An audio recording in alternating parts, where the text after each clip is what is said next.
Okay, so I've been doing the 2017 Jeep Cherokee Limited all-wheel drive 2017. Okay, so I've been doing the brakes on this. I redid the slide pins, and I already showed you that.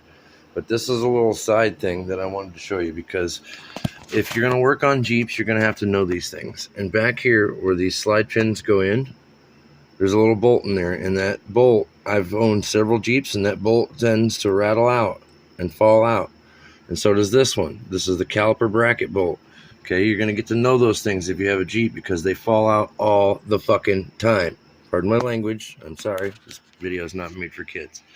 So when you're putting those bolts back in, I use this little guy. Okay, Thread Locker Orange. This is high strength removable, because if you use the blue kind or the gray kind, that shit is in there. This one is just enough, because you're going to want to take those back out to redo the brakes in, I don't know, 20, 30,000 miles, somewhere around there. Depends on how your wife drives.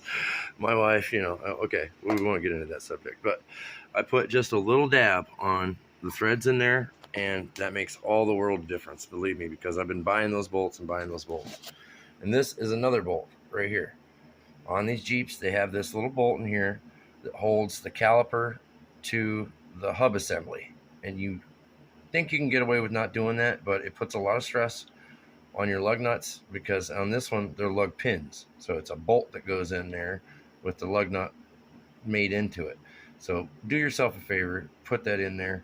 And I know it's a pain in the butt, because you're going to have to find yourself a driver that fits in there and torque it down. But when you do, put some of this thread lock on it. Believe me, it'll save you. So, words of wisdom to live by.